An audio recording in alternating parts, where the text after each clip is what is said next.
As the Jacksonville Jaguars look to the Houston Texans in this Week 5 matchup, they're looking to maintain sole possession of first place in the AFC South, which they will do with a win. And they're also looking to roll into Indianapolis in Week 6 with a chance to be 3-0 in the division. That's something the Jaguars have not done since 1998. For some context, in 1998, the Jaguars weren't even in the AFC South. The AFC South didn't exist. They were in the AFC Central with the Steelers, the Browns, the Ravens, teams like that. But in order to have a chance at going 3-0 to the division, you have to be able to go 2-0. And so that brings us back to this matchup with the Houston Texans. Here are my 3 keys to victory for the Jaguars to walk out of the bank this Sunday with a win. The Jaguars are going to have to establish the run early with James Robinson. The Houston Texans have one of the worst defenses in the National Football League, and mainly they have one of the worst rushing defenses in the National Football League.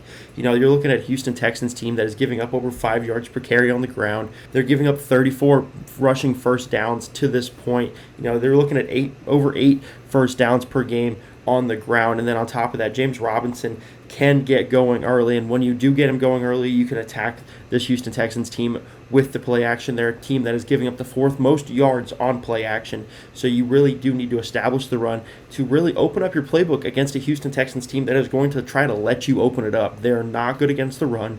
Pound the rock at them. You pay these guys money. You pay Brandon Scherff to be the monster that he is. Let him just go attack the poor defensive tackle. Let him get to the second level. Bust James Robinson out for a good run. You have to get James Robinson going early if you want the Jaguars to be successful.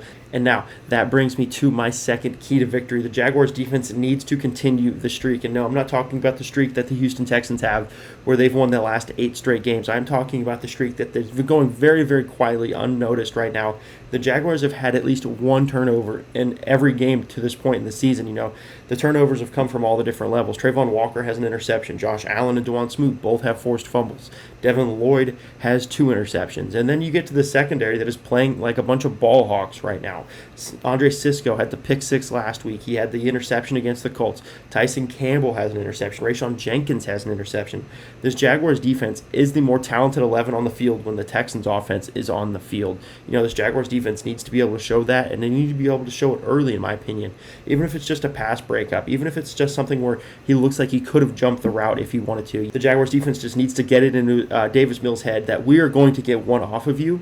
You just don't know when it's going to come, and we're going to keep trying because we know you do not have the arm talent. You don't have the overall weapon base to contend with us as ball hawks. Now, just to finish off this key to victory number 2, Davis Mills is averaging an interception a game, and I do think that average is going to ring true once again with the fact that this Jaguars defense is just ball hawking right now.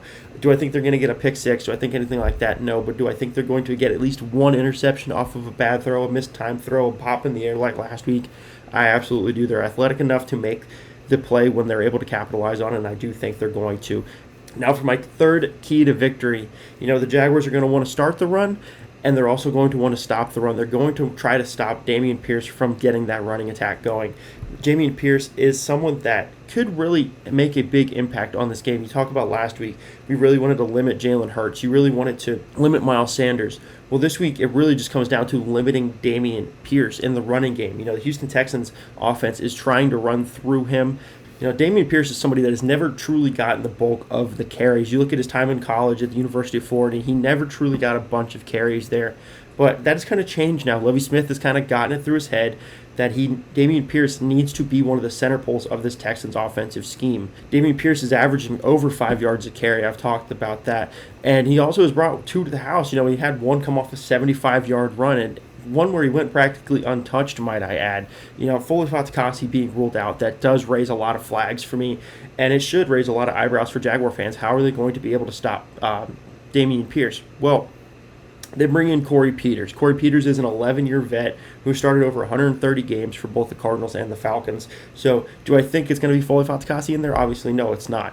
But is Corey Peters going to be able to be a serviceable defensive tackle for this Jaguars team? I absolutely do think so. So I do have confidence that Corey Peters will be able to fill in, and this Jaguars defense should be able to slow and hopefully limit the big play from Damian Pierce. Now, 2 and 3 kind of do go off each other here. My third and second keys to victory. Can the Jaguars stop Damian Pierce and then force Davis Mills to beat the Jaguars with his arm. I do think that is a huge they have to play off of each other. If you get one, you'll probably get the other in some form or fashion. If they get the interception before they stop Damian Pierce, they'll have to go mainly to the pass. If they stop Damian Pierce, then they'll be throwing. So let me know down in the comment section below what your 3 keys to victory are for this Sunday's matchup. I'd love to have that conversation with you guys. Thank you guys so much for watching. Stay safe and go Jaguars. Yeah, I just work here.